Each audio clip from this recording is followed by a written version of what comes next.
Yesuusi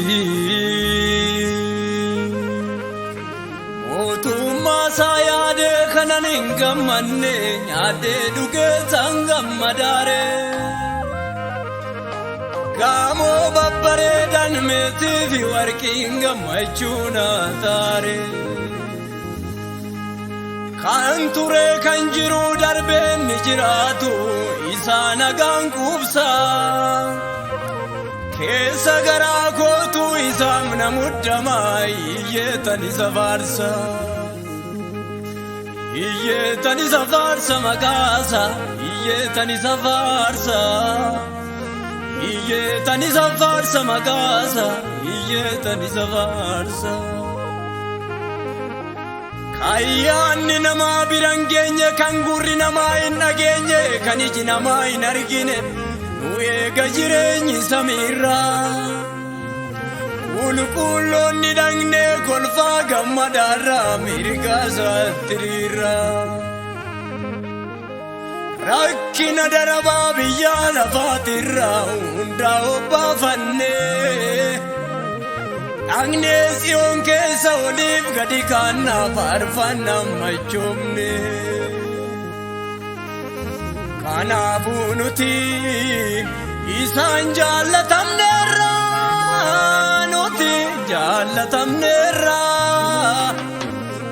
isaan jaallatamneerra mirga isaatti middoo arganneerra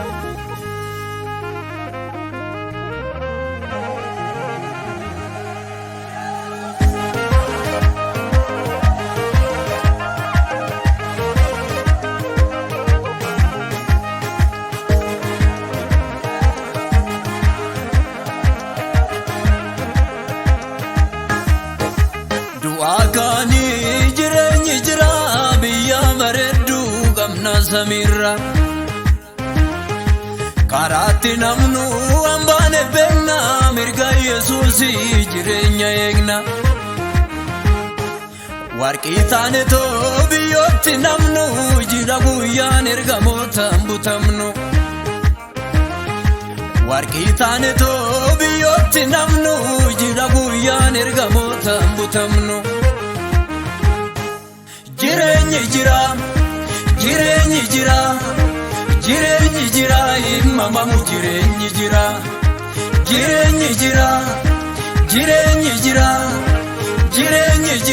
ishakamu jireenyi jira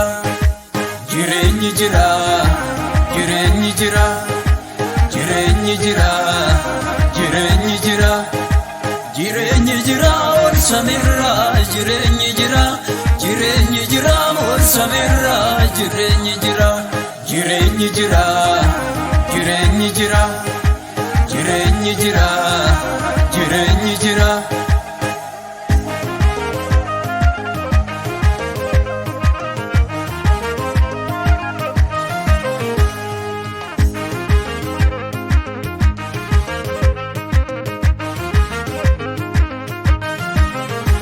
Yesuus kan du'e nama hundaaf kan itti fayye anaaf sinidha fannoon Kiristoos ormaaf gowwummaa anaaf siniif wangeelumnadha sanyiidhaan miti dhiigaan fayyine fayyina keenya iddootti eegnu akkana goone jiraanna taanaan sanyiin Kiristoos jirradhu naqnu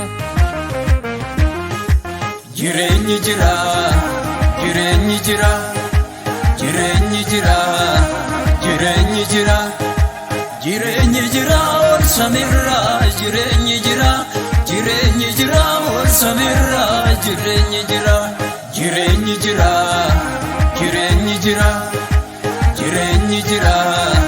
jireenyi jira